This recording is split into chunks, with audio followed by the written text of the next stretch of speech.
নির্বাচনী এলাকায় নির্বাচন হচ্ছে, এই রাউজান সেই ধরনের একটা এলাকা নয়, এটা একটা ব্যতিক্রম ধর্মী এলাকা। প্রশ্ন থাকতে পারে কেন ব্যতিক্রম ধর্মী বললাম।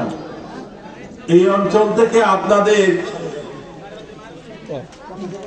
অনেক গৌরবের মানুষ জনাব ফজলুল কাদের চৌধুরী সাহেব পাকিস্তানের রাষ্ট্রপতির দায়িত্ব পালন করেছেন এবং স্পিকার ছিলেন। ওনার এই সুযোগ্য সন্তান জনাব সালাউদ্দিন কাদের চৌধুরী দেশের মানুষের কথা বলতে বলতে তাকে ফাঁসি দেওয়া হয়েছে। তার আরেক সন্তানকে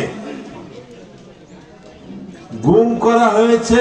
দীর্ঘদিন রাঙ্গুনিয়া থেকে তিনি নির্বাচন করছেন এবং জনাব সালাউদ্দিন কাদের চৌধুরী সাহেবের আরেক ভাই আপনাদের সেবা করার জন্য শহীদ প্রেসিডেন্ট জিয়াউর রহমান সাহেবের দল, তিনি যে দল জনগণের কল্যাণের জন্য গরিব দুঃখী মানুষের সেবা করার জন্য প্রতিষ্ঠা করেছিলেন, সেই দল থেকে তিনি আপনাদের সেবা করার জন্য আপনাদের সামনে আজকে উপস্থিত হয়েছেন। এটা জনাব গিয়াস কাদের চৌধুরী সাহেবের অঙ্গীকার।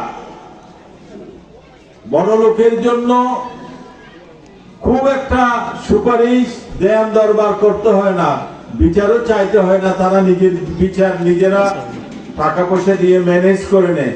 বাট আমার সামনে যারা বসে আছেন গরিব দুঃখী মানুষ, তাদের পক্ষ হয়ে কথা বলার মানুষ জনাব গিয়াস কাদের চৌধুরী। আগামী দিনে সেই অঙ্গীকার তিনি করেছেন বলে আমি আপনাদের সামনে সে দুটি কথা বলার সুযোগ নিচ্ছি।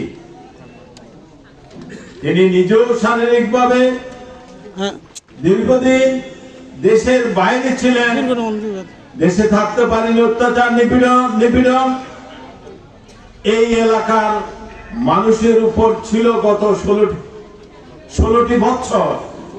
সেই অত্যাচার নিপীড়নের মাধ্যমে তিনি আল্লাহ তাকে বাঁচিয়ে রেখেছেন, তিনি সুস্থ আছেন। তিনি আগামী দিনে আপনাদের পাশে দাঁড়িয়ে আপনাদের পক্ষ হয়ে আপনাদের স্বার্থ ন্যায় বিচারের জন্য, আপনাদের সন্তানদের লেখাপড়ার জন্য তিনি যুদ্ধ করবেন, এই অঙ্গীকার করেছেন। তাই আমি আর মুখেই শুনবেন বাকি কথাগুলো। আমি আপনাদেরকে অনুরোধ করব, শহীদ প্রেসিডেন্ট জিয়াউর রহমানের দল, বাংলাদেশ জাতীয়তাবাদী দল, বেগম খালেদা জিয়ার দল, যিনি আমরণ অঙ্গীকার করেছিলেন আমার বিদেশে কোনো ঠিকানা নেই, বাংলাদেশেই একমাত্র আমার ঠিকানা, তিনি আমাদেরকে ছেড়ে চলে গেছেন। তার জন্য হলো বিপুল ভোটে আপনারা জনাব গিয়াস কাদের চৌধুরী সাহেবকে তারেক রহমানের সালাম গ্রহণ করে ধানের শীষে ভোট দিয়ে আপনারা জয়যুক্ত করবেন।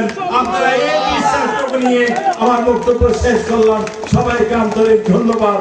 আমি আপনাদের থেকে অঙ্গীকার আদায় করে আমার বক্তব্য শেষ করলাম। আসসালামু আলাইকুম।